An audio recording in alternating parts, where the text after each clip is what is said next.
everyone, welcome back. Today I want to show you a few things that are more special and sentimental to me than a few of the other things in my collection because it has more than just like, oh, I remember this when I was little, I want this one back, or that's a really pretty Barbie, let me buy that. These have more meaning to me than just that. Very few items. So let's get started and I will show them to you and explain to you why they are sentimental and special to me. So I grew up with my grandparents. Now I do have brothers and sisters, but I was raised pretty much as like an only child because I lived with my grandparents, whereas my sisters and brothers did not. So I didn't see my mom all that often, and she had passed in 2016. And one of the really good things about my mom, like the really cool thing that she did, like she had this knack for, was picking out really awesome, like, gifts if you were sad or down or depressed or whatever. So when I was 11, I flipped over the handlebars of my bike. Like, my bike hit a rock and I tumbled over the handlebars. No helmet, no nothing on it, thank God. All I got was a broken wrist. But when I was in the hospital, I was held up for like a whole day because the break was so bad they had to do surgery and put pins. And when my mom came up, like she had to sign paperwork and all this stuff. And when she came up to see me, she brought me this, and it's like a beanie buddy. They're called. So it's bigger than your regular beanie baby. I've held on to it since then. So this is one of the few things that I still have from my childhood. And I believe his name is Per. I love them. I would never part with them. Then, sort of the same kind of thing, when I was 14, I had a lot of issues like with my nose and my sinuses, and I had to have surgery done on my nose. And when she came up to the hospital, she brought me this. And this is Puffles. He's by Baby Gond, and he is adorable. When I was like a teen, like I had this thing for the longest time, like 3-4 years. And when I was a teenager, I want to say like 16, 17, I moved to a different couple places, and I ended up losing him in the move.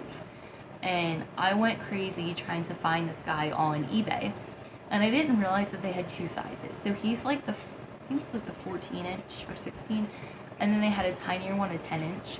So first I ordered the wrong one by accident, I just sent it back. And I finally tracked it down and got the right size and everything. Let me tell you, this thing was not cheap. This was like upwards of 40 to 50 bucks for this. I don't know why. Maybe because he's retired, he's old, I don't know. But I finally have him back, and I love him so much, and he's actually one of my favorite things that sits on my bedroom dresser instead of the doll room. The next thing I have, my great-grandma. She was amazing at sewing and crocheting and all that stuff. She used to make big, heavy, like, winter blankets for everybody in the family. Like, we still have one. She's made me doll blankets over the years, booties for my feet to keep warm in the winter. And one of the things and the traditions that she did in my family was when somebody got married, she went to a craft store and she got like a 12-inch, not Barbie, but like one of the knockoff 12-inch fashion dolls from like an AC Moore or Michaels, and she recreated the wedding dress in knit. What she did for the flower girls and the bridesmaids, well, the bridesmaids would be the same 12-inch. What she did for the flower girls is she got like a little doll that almost has like a kind of cupid face, and she ripped the arms and the legs off, and she, in the colors of the wedding dress, made her own little outfit out of crochet and knit. She is no longer with me. She passed away when I was 11. But I've held on to this since. This was from my uncle's wedding. So I think he was married in 93 or 4. So I've managed to hold on to this for all them years. And it's not in the best shape because it's a well-loved toy. So, but it's still awesome to me. And the next thing that I have, when I was little, and again living with my grandparents, every year for Christmas we had this beautiful, amazing manger scene outside. So it was like Joseph and Mary and a little baby Jesus and like some wise men and some sheep. It was just, and it was big. It was a big set. It was beautiful. Well, the one year, I don't know how, but somehow baby Jesus got ruined, and he came in a little manger, you know, and my grandfather, he was very hands-on, very creative. He took like little slats of wood and like sort of interjoined them and stapled and nailed them together and made his own manger. And he took one of my baby dolls. I had to have been like 3 or 4, I don't even know.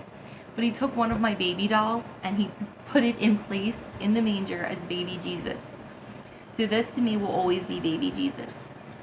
And recently, like when he had moved out of that house and moved to a new place, he found it in all of the stuff that had our Christmas ornaments, our Christmas decorations, and he said, "Do you still want this? You know, this was your doll. I figured I'd give it back to you, even after all these years," and he kept it. And I said, "Of course I'll take them back." And it's not anything memorable about having this as a kid as being like a play doll. It's the fact that this was baby Jesus, and I will always remember that manger set that we had because it was just so beautiful. And those are all of my sentimental items, and I thank you guys for watching. And if you have any questions or comments, you can leave them down below. If you like this video, give it a thumbs up. And thank you so much for watching. Have a great day.